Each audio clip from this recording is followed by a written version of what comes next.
Now, we don't talk a lot of basketball during football season, but, maybe we just, since it's off week, anybody behind the glass, a basketball fan, James, we have more James on this program than should be legally allowed. I think we're over the legal limit for James. So, but James intern, James the producer behind the glass today. Let's talk a little basketball before we get to Deal No Deal. We'll talk, and we can Deal No Deal can even go down to basketball. But a lot of choices coming. I hadn't got all the story. I just picked up on it this morning. But there's a young man who is committed to Syracuse, but now he's not even going to go to college.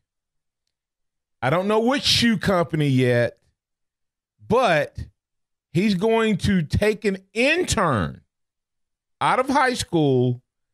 He's going to take an internship at a shoe company, make $1 million, then he's going to go in the NBA draft. Now, is college athletics, we can make this basketball and about college athletics as a whole, especially the money sports. Is it going to get to the point where they're going to have minor leagues? Legit minor leagues, not just because baseball pretty much has it down, but they don't pay a lot. It's a rough life. Rough life. From everybody that I had some people I knew growing up, they did the minor league baseball thing before they got their chance to the league, and it was a rough life, okay? So let's talk about this a little bit. I'm gonna reset it just so if anybody out there wants to comment. Is college sports on the verge of having to create this whole nother level of sports, or is the college game about to suffer from the best players moving on? Now, basketball is easy because they only have to go 1 year. Football has created kind of a buffer, but with what Nick Bosa did, are you going to start seeing guys do that even more? Are guys going to force the rules to at least come down to 2 years, if not go back to a 1 year thing, even in college football? Well, the topic of amateurism is a big deal, especially in basketball. You see it come up all the time. I think what we're seeing here is the NBA's G League. They're offering now $125,000 to any one-and-done prospects who want to come play in their league. It's actually anybody that here's the thing. How do you qualify one and done? Right. They just say elite prospect. That's all they say. Right. And so tell me what basketball player as a whole that's going to a Division I college program that has been offered a scholarship when he was in the 10th grade doesn't think he's elite? Yeah, and I think that's the dangerous part of this, that you're gonna have those kids like Brian Bowens who think that they are one and done players, but really they're somebody who needs to develop in college if they want a shot in the league. And what happens if you end up in the G League is you get stuck there, you end up overseas, you end up fading away, and then no one remembers your name. Right. Here's we've already got a couple comments and listen to this. It's like G League is coming. It's going to kill college basketball. That's one thought. Kevin Smith, that's James Brandon, another James. And Kevin Smith, G League will just kill one and done.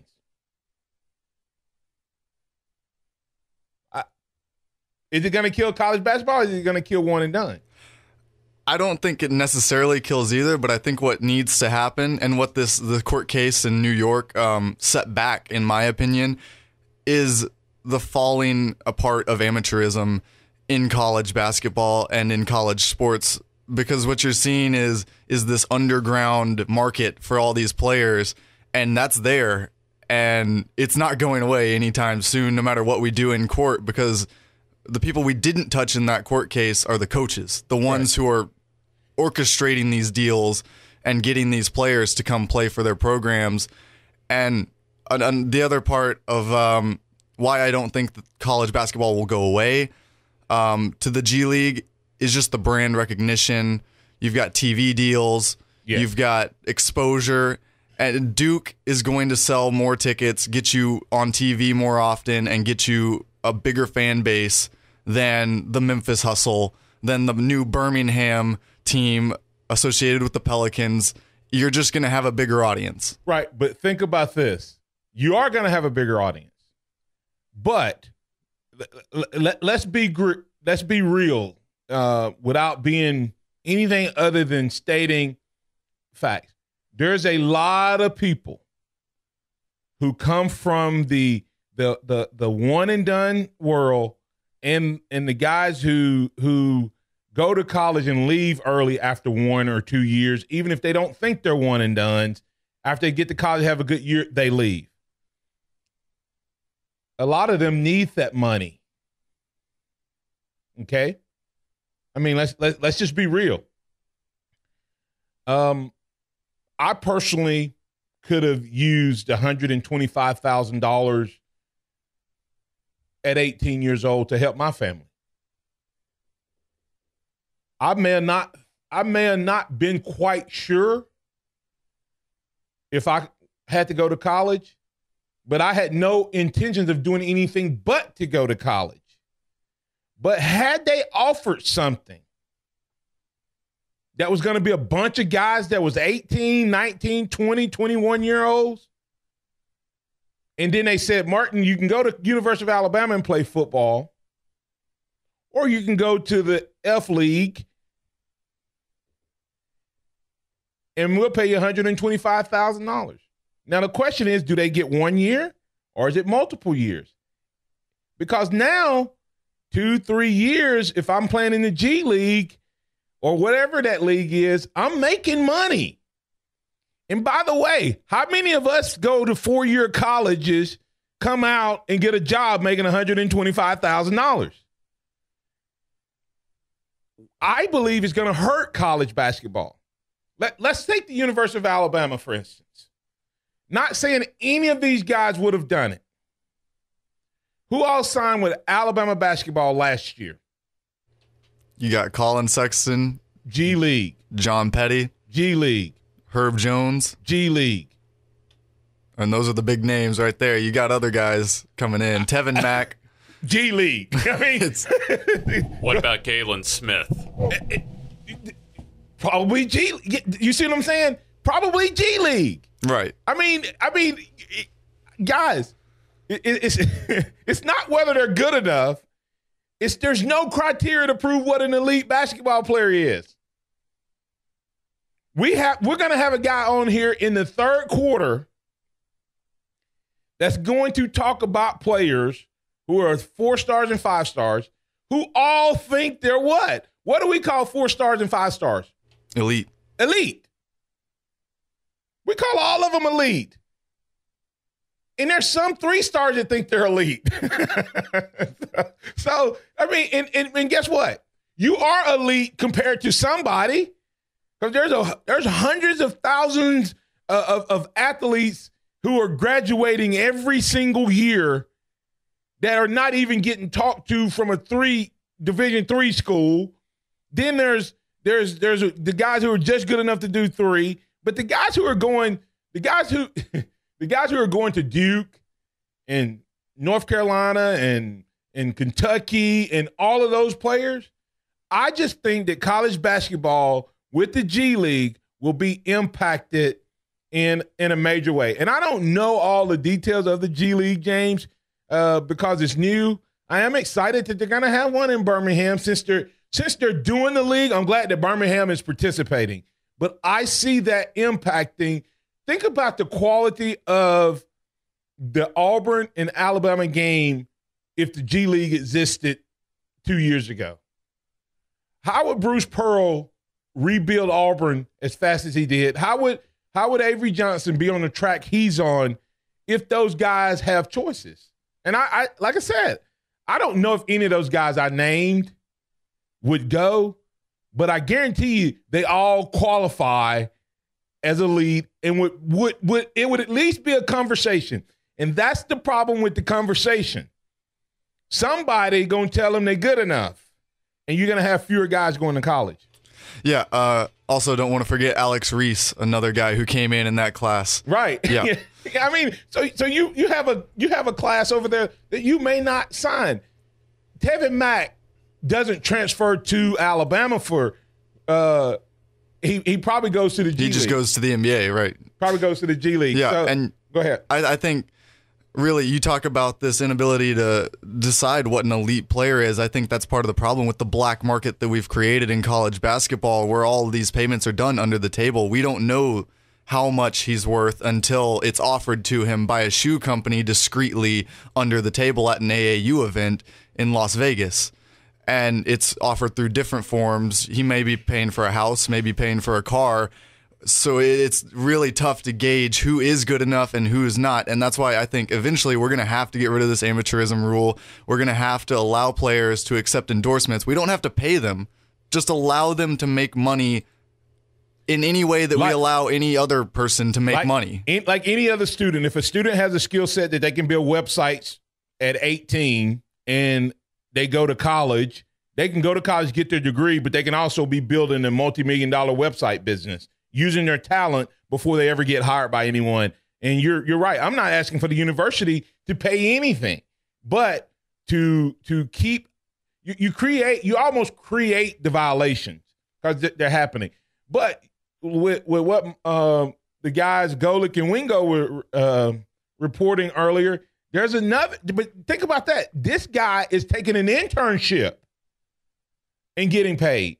Now you have fighting for the one and dones, fighting for the future college football players, one and done,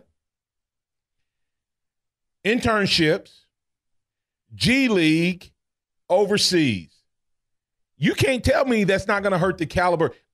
C.J. Watson said it will hurt the star power of freshmen, but it's not going to hurt the love of college basketball. I'm not talking about hurting the love of college basketball. I'm talking about the quality and the caliber of the players. So, we'll talk about more about that. He says, if a player joins, C.J. Watson, if a player joins the G League, is he part of the organization of the team he joins? Example, if a player joins the G League team in Birmingham, are the Pelicans the only team that can call him up? How are the contracts for those stars going to be structured? Are they able to be drafted and get big contracts from the G League? Well, first of all, I know one of the things is they cannot go into the NBA unless they've been in the G League for a year. So I know that for a fact. But I would assume that they could go anywhere because if they can't, then you've actually drafted that person straight out of high school. Yeah, that's one of the questions that they've had that hasn't been answered to this point by the G League is whether or not there's going to be some kind of prospect draft, almost like a baseball draft where you're able to pick up the rights to a player and he can decide whether or not he'll sign, or if it's just going to be the choice of the player where he wants to go in the G League if he chooses that route. And then he plays for a season on that $125,000 contract and then essentially goes into a free agency pool in the next draft. Yeah, to me, they would have to do that because if they're not going to go into a free agency pool, then you get rid of the one and done rule. I mean, and we can continue this conversation. We can also work it into deal, no deal, because we got a couple questions coming in and statements coming in from Facebook. All right, as we were going to break, we were talking a little bit about this whole athlete. Hey, it's open week, so you get a chance to take in a few topics that you wouldn't normally. We could, talk about some other stuff. A little more freelancing than usual. Yeah.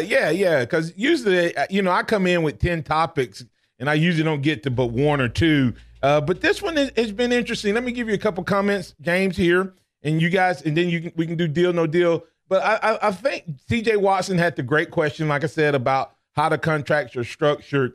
Kevin Smith saying they really need to find a way to compensate college athletes. C.J. Watson also saying, I think it eventually lessens the one and dones, which hurts the freshman star power, but I don't think it hurts the love of college basketball. I think Kevin Smith, will they do this? And I hope so, but it's still not going to matter because you're reducing the age of the people making this decision. I think there will be data out there to help them make that decision, talking about Kevin Smith talking about the league going to provide data to high school athletes like juniors leaving for the NFL? Like right now, but you're talking about a 21-year-old making a decision versus a 17-year-old making a decision. I mean 17 to 18-year-old in basketball, because remember, in basketball, it's I graduate and then the next year I'm either gone or I'm either in the G League or I'm in college. And so, but that football player has been out of college 3 full seasons and has played against much better competition. So how do you judge an elite basketball player being ready for the NBA when he's playing against guys that won't even go to college? I mean, think about that for a second, because that's what you're judging. It's easy to see a LeBron James and go, hey, or Kevin Durant, hey, but a lot of these guys won't be that level. But meat hooks will get sunk into them, James. Meat hook will get sunk into them, and people will be telling them, because agents are going to try to, because once I go G League, guess what I have? Back to your point. I have access to give them money, because now they're not in college. So I can give them money. I can help them buy a house. I can buy them cars. I can win them over. And I can tell them I can do all of that before they make that decision. Yeah, and you've got one of the big things I think is you can provide them all the statistics you want on all these things. It's still a 17, 18-year-old kid, like you say, and his parents, maybe his coach from high school making this decision, having to decide what these statistics mean when agents are the ones who are, it's their job to know what these statistics mean, but we're still not allowing these kids to sign them and consult them. Yeah. And see, that's the thing is, how many of you all remember Antonio Langham? Antonio Langham was a guy who, in the heat of the moment, after the national championship win, was approached by agents and was convinced that, hey, man, you're going to go in the draft. You're going to be this. Then he decided he didn't want to. But and guess what? He was good enough to leave and then decided not to. But that was a more mature person. What would have happened? How many guys, James, or the producer James, would